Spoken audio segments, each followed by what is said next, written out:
pending the next one in South Bend, right? Okay, and I've been to both the Milwaukee ones. But she actually appeared on Mike Boucher's TV show in 2000.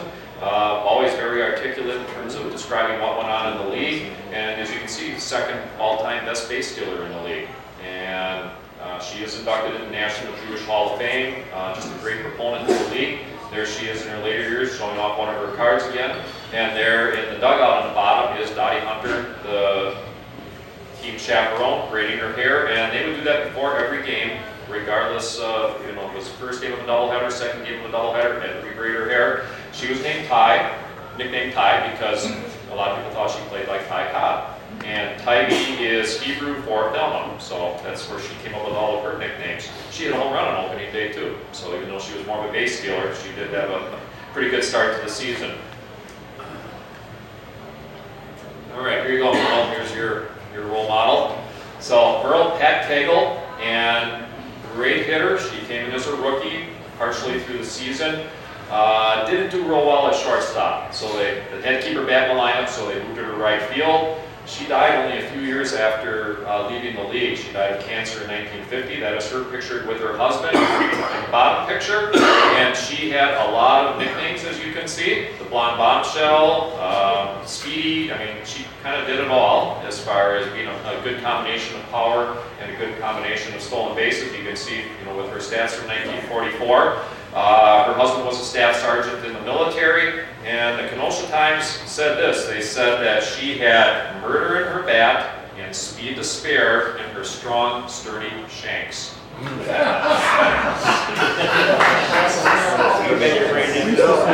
Ryan Perry.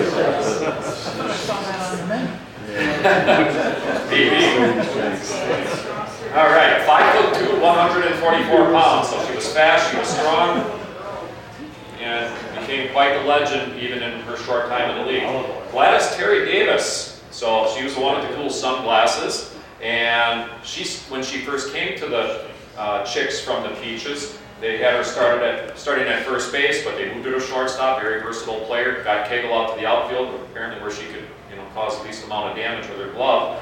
And she was a Canadian. So I mean, we had ladies from all over the country and all over Canada. And a number 3 hitter. Made a lot of sense with her offensive skills. And then Connie Wisniewski, probably the most important player on the Chicks. There she is in street clothes, 1922, born in Detroit. And I was lucky enough to interview her 1 year before she died. 5-time All-Star. When the league went to overhand pitching, she was not an overhand pitcher, but she sure hit the hard ball. So she ended up transitioning from the best pitcher in the league to probably the best hitter in the league as the league went from underhand. Actually, it was a year or two sidearm and then overhand. So obviously just a great athlete. And her mom did not want her to play in the league. And as you can imagine, a lot of parents had some trepidation with having their girls leave and play somewhere in the Midwest. You know, if you lived in California or Canada, you'd never heard of Rockford or Kenosha or Racine. So this is what Wisniewski told me. Her mother was born in Poland and wasn't too keen on this. She told Connie only bad girls leave home. So Connie said, well, I'm going to give you 2 choices. She said, I said it's either the military for 4 years or baseball for 4 months. And Mrs. Wisniewski relented, and the league was much better for it. Some sources list her as 5'8", some other sources say 5'10". Either way, she was pretty tall in that era, and she was only 22 years old when she had her great year in 1944, which also was her rookie year in the league. 23 wins and 9 shutouts.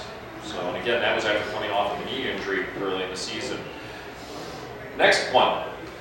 Number 2 pitcher, Joe Kabeck. More coincidence that she was from Detroit, but has some of the same background information. 1922, born in Detroit. As you can see, she was kind of the workhorse during the season. 366 innings, 26 wins.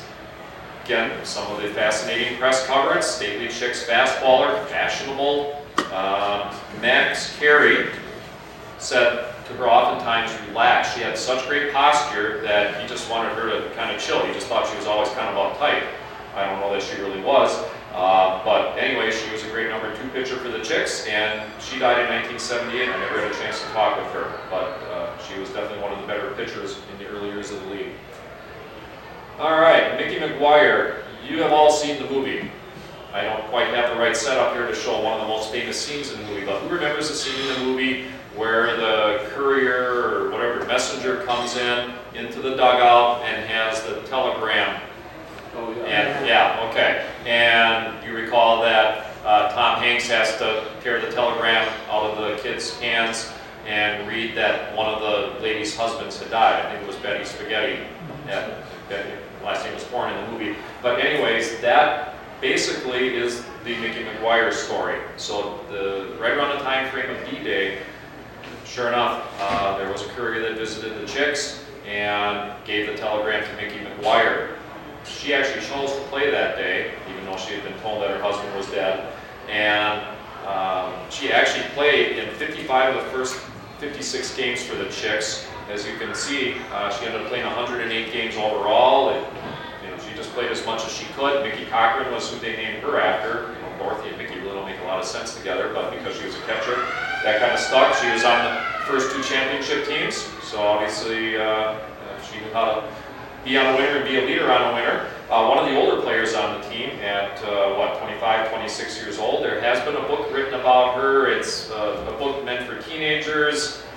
It's a good Pick it book. up if you want to. I've got some issues with it just because the young man who plays a major role in the book tends to look at the women more as sex objects than anything else, so I've got some issues with that.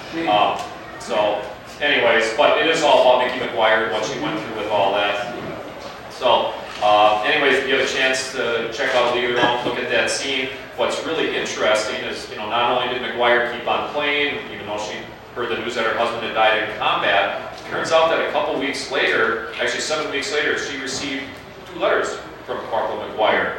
Turns out that he was found alive after surviving some very severe burns that had left him mistaken for dead. Thomas McGuire eventually comes home after the season. Several years later, they get divorced. So she ends up getting remarried to a gentleman by the name of Chapman, and her son and Mr. Chapman's son is very active in the All-American Girls League Players Association and one of the people that's really trying to keep the history alive. So yeah, we already mentioned Scene 19. If you have the DVD, check out Scene 19. And again, that's pretty much the Mickey McGuire story. The picture on the lower right is one of the more famous pictures from the league. That is Mickey McGuire hitting.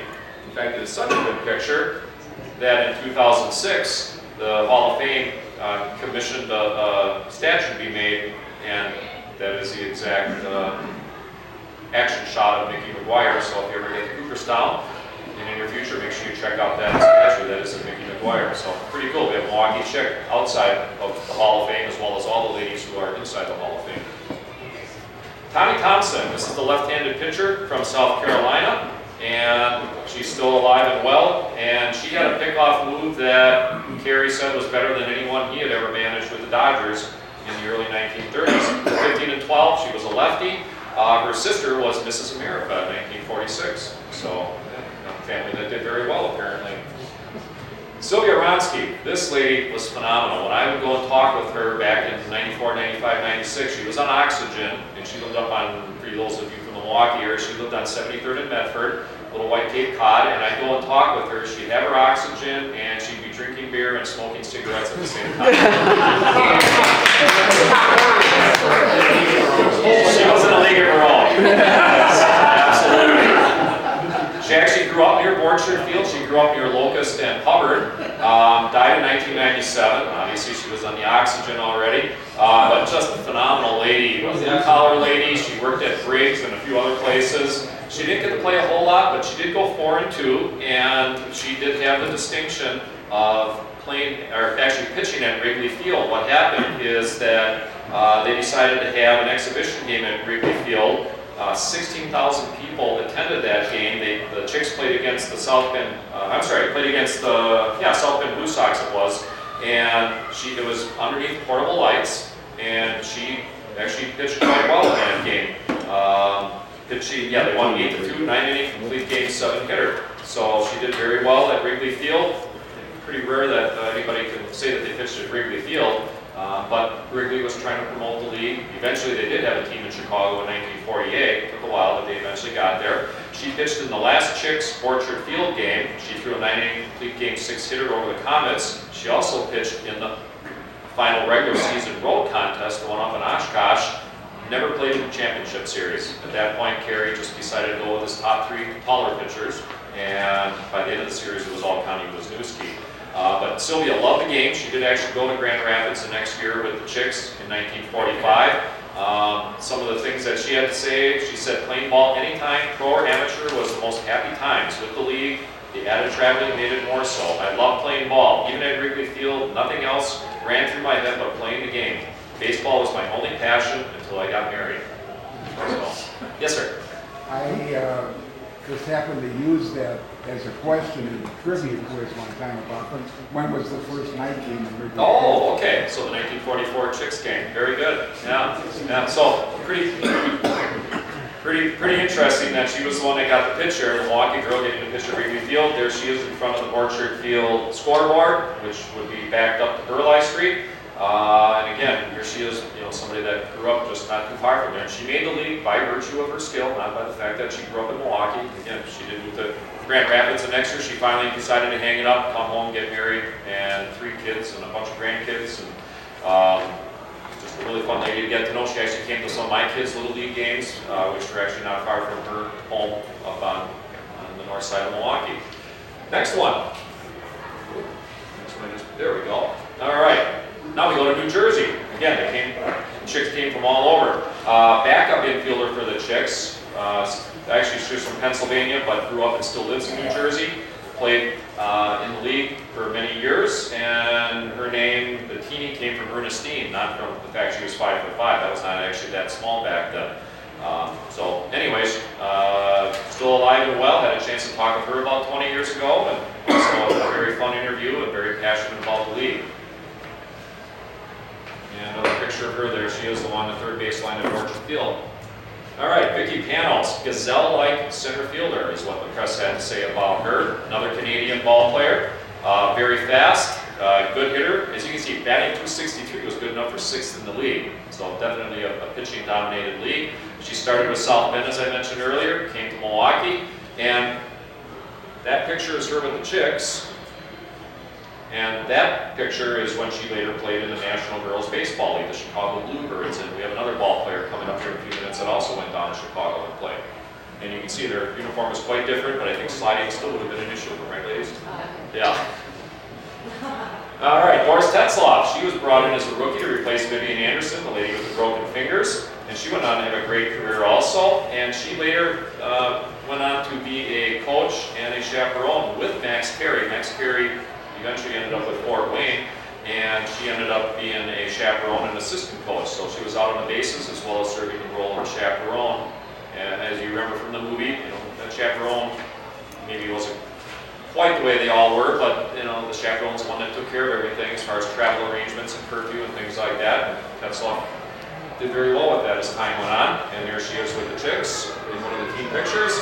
Vivian Anderson died just a little over 2 years ago. She only played 11 games with the Chicks. That was the whole time that she spent in the league, but she did score their first run, and also grew up on the north side of Milwaukee, played in the West Dallas leagues.